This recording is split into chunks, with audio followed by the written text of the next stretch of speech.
thank you for joining me today.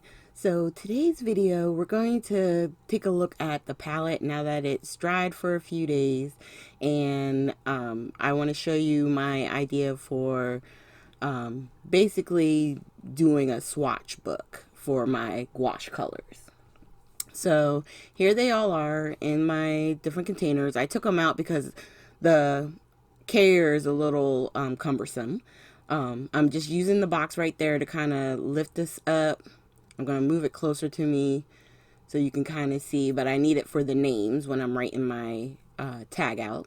I'm using another number 4 silver brush, and my water's already dirty because I had already done the other basically 55 colors. So I'm going to grab real quick.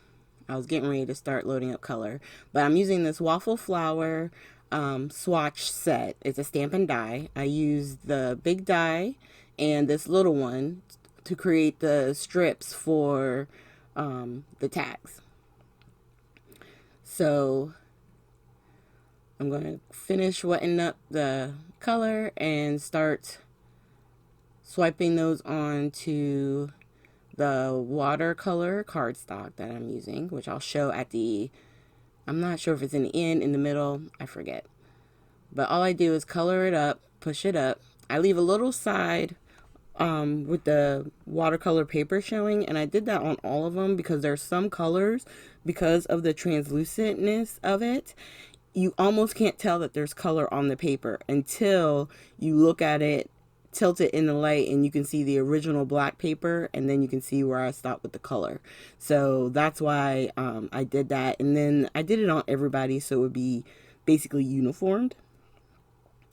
And I put all the colors in order that they are on the box, and for the most part the colors do kind of group together. They have some of the pinks and purples kind of mixed in, but they have like their lighter shades, more neutrals, and then there's like reds mixed in with the pinks, and then you get the yellows and oranges, blues, and then it ends in sort of like a blue purple combination. There's only a couple of like purple purpley, even though it looks very purple in the cube, the way it goes on the paper is really interesting, and that's why whatever paper it is you're using for it is the paper you should swatch. So like, I know I purposely got these because of the different effects I've been having with the black watercolor paper, but I could do a swatch book of white watercolor paper. There's a mixed media paper, like a craft paper, because with the gouaches you don't have to get them super wet for it to be able to paint on the different paper materials. Now on the watercolor paper, of course I use more water because I'm like, I want to use it because it's watercolor paper and it's made to withstand a lot of water. So once these are all dry, and by the time I get to the last one, the one that I started with is pretty dry, I'm going to move everything kind of off to the side. Sorry about the light up at the top, but I'm going to move some stuff over it. There we go. So this is the tag I made. I flip it over on the wrong side, and I'm going to write down the 6 number, or 6 watercolor colors, my last 6. And I'm working up from the bottom because number 6 was actually the first one that I watercolored on the paper. And the best part is on the back side, so I can use my ugly handwriting and it doesn't matter. And right there I realized I painted on the wrong side of the paper. There's a more like a thicker matte side. It's hard to explain, but then there's another side that was kind of like super flat, and I painted on that first, and everything else I did on the other side, so I had to repaint really quick. So while I have to repaint that one and let that dry because of how I want to arrange them on my tag using the ATG tape and the art glitter glue, I'm going to show you the ones I've already done. So I wrote the names on the back, and I added this 7th one because it's the Winsor Newton white, which with the Arteza white, they're very similar. So it'll be interesting to see how the Arteza gouaches really work together. I like that too. The blues, here are the greens going into the yellows with the gold and some oranges and reds. And I wasn't mad how they were grouped together when I was doing, like I said, I went in the order of how I filled the pans. It just made it easier that way. And I was looking through because I realized in looking through the tags there, I'm missing one. So I'm going to eventually wind up stopping the camera and trying to find my other set of pinks that I can't find in this video. Because, ooh, sorry for that noise. I just wanted to, yeah, I realized right there. I'm like, no, I am missing a tag and it's here somewhere. So, coming back now. Oh yeah, here we go.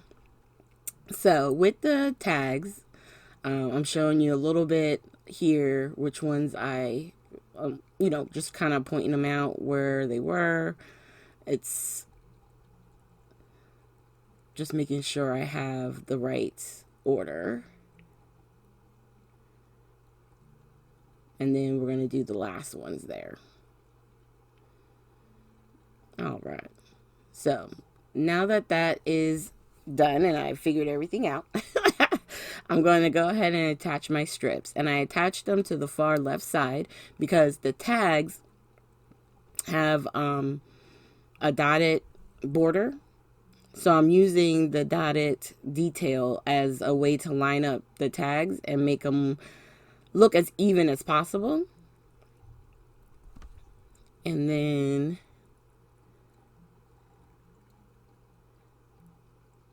we're going to, I'll show you how on each one you kind of saw, I just put a 1, 2, 3, 4, 5, 6. So that way it coordinates with the tag itself. And the first one, I turn it over. I know number 1 is the name of it. So if I need to find that pan or I need to, write down or put into a video exactly what color I use, then at least I know the name of it and it's at a quick glance. Okay. And then I can show you here. See, I labeled everything so that way I know number 1 matches with my pan. All right, and then I'm gonna put these all together. And I have, I get a lot of Kiwi Lane. I have these little loop rings. And I haven't been using them with my actual Kiwi Lane, so I have some that are available. So it just makes sense to go ahead and use it for my tag. And it's all together. And then I had cut an extra tag or two just in case if I messed up.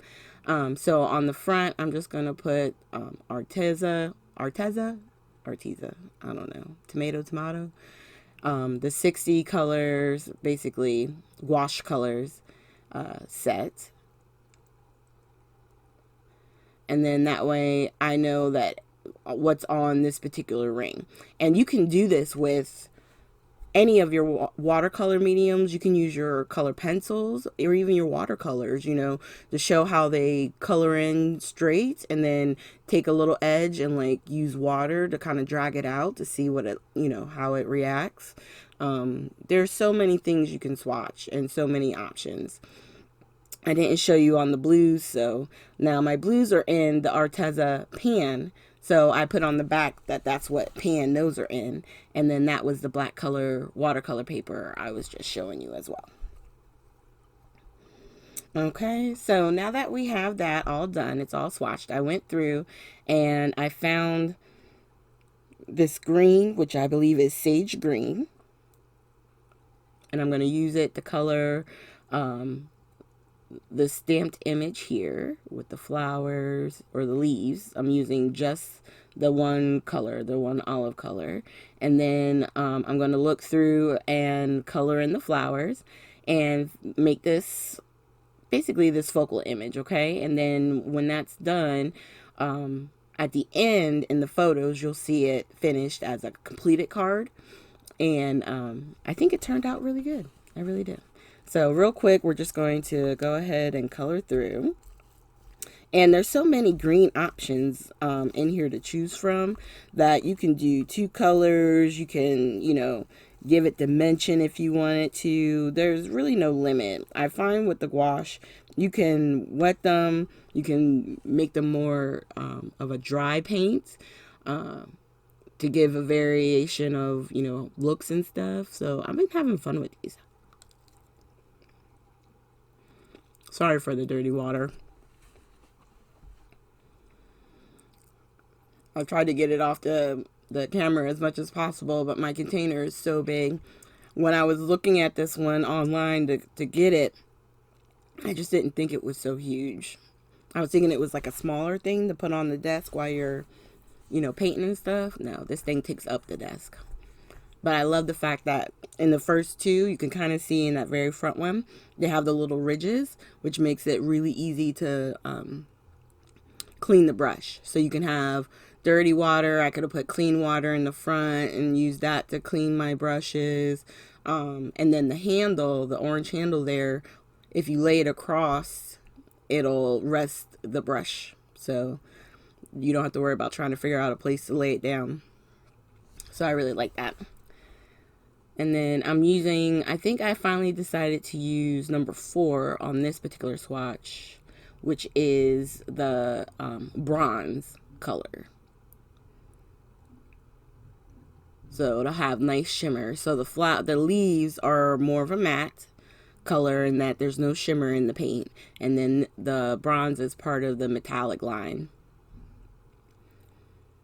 which is really pretty. And I just thought they worked really well together, the 2 colors. And then what I'm going to do once it's all colored in, I'm going to just basically soak my brush up and then hit it with a tool to get a few of the same color splatters around the flower. I'm going to clean that out and then grab some more of the sage and do this, well, fill in a spot that I think I missed, and then do the same thing. So it has a little bit of sage. And then at the very end, I'm going to bring in my Distress White spray so I can have some bright white spatters. Actually, it dries back, but I like the effect that it does have as far as the white splatters. I'm just going to sprinkle. And it looks like a lot, but like I said, it does dry back some, so it's not going to be a stark white. And then I'm just going to grab some of my sentiment strips that I have already pre-done, and I'm going to figure out exactly where I want to put it. And then, like I said, off camera, I do turn this into a card, which you'll see here at the very end. So thank you guys so much for joining me today. Make sure you hit the like, subscribe, and share button. And down below, I will try and have links to, oh my God, my brain just went boop, boop. Oh, the waffle flower set for making the swatches, the one that I used. They have so many different options. Waffle Flower has a lot of them, so definitely look into those. And this was a lot of fun. Maybe I'll do it again with another medium or something. If you guys want to see more, just let me know. Put comments down below. Thank you guys, and have a great day.